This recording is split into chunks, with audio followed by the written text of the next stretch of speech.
Welcome to This Week at SC State. I'm your host, Shawn Austin, and today we have a lovely lady by the name of Blair. She is the top player in the Lady Bulldogs team here at South Carolina State University, and today she's going to give us a little of her.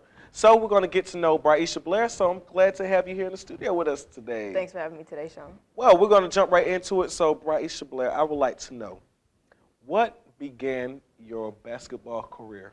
Well, I began playing at a young age at a recreation league with my dad and my uncle as my first coaches. My dad was actually the first one to put a basketball in my hand, so he was able to teach me how to have fun with the game and teach me really, the basic rules. I began playing alongside with my cousins. Winning at that age, he really just showed me how to have fun with something that I love to do. Well, that's great, because my next question is, how did that, as going from a child to growing up, how did that mold your basketball career to be the woman that you are today?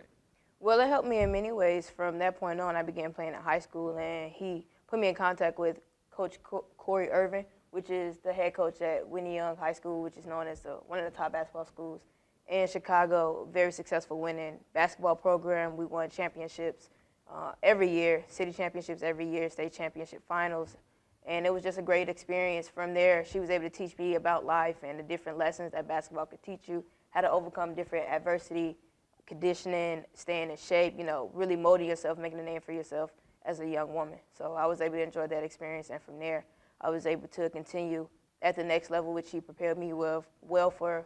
I attended the University of Central Florida there, and I was able to again, learned that basketball then became from a game to a business, a way of life where people provided for themselves. It was a job, something that you could enjoy doing, it eventually could be turned into a career. So from there, I was just able to learn what it meant to be in the real world and get little lessons about how basketball could really help you be successful.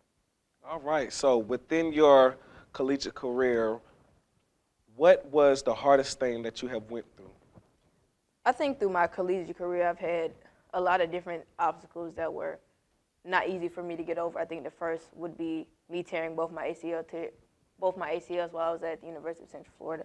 I began playing my freshman year. I was able, like I said, to learn how the game was different. It's a different speed, different type of basketball. And I was able to learn and transition that. And then my sophomore year, I ended up tearing my first ACL, the practice before our first exhibition game. Came back to work very hard on rehab. Rehab was not easy. One of the toughest times of my life actually was the rehab for my ACL tears. And once I got through that, my sophomore year, I was back ready to play my junior year, toured again to practice before our first official game. So from that point on, I was like, I was doubting myself, didn't know if I really wanted to continue playing, didn't know if that was really going to be for me because, I wasn't having the success that I wanted. I was hurting myself. So at that point, I was able to give up. But I had a lot of support from my friends and my family who were just able to continue to push me and tell me not to give up. So came back, played my senior year. From there, I graduated, got my first degree in interpersonal communications, and started working 2 jobs I just, didn't really have no business doing. I didn't love it. It wasn't something that I wanted to do. I wasn't happy. So from that point on, I had a conversation with my dad. He put me back in contact with my high school coach, who's always been like a mother to me, who's always been ready to help me get to that next level. And she was able to put me in contact with Coach Rob here at SC State University, and he was able to open the doors to give me another chance. Well, there we have it. We have the Lady Bulldog here. It's good in basketball, has the brains, and she also has her own clothing line called Never Surrender. So tell us a little bit about that. Never Surrender really stemmed from the summertime I had here. After my first season, I had a lot of success with being Player of the Week, one of the top players in the MEAC, held top scoring for a while. I was just having the success, really feeling like I was actually at my potential, and I was just thinking about the different adversity situations that I had to overcome to get to that point, and that's kind of where Never Surrender came from. And from that point on, I was like, I know I'm not the only one in this world that has been through, obstacles I felt like I couldn't get over. I knew there were other people who needed to hear my story, to pick themselves up, and I just wanted to be able to share what I've been through, to get a message to other people, not to give up. It's never too late.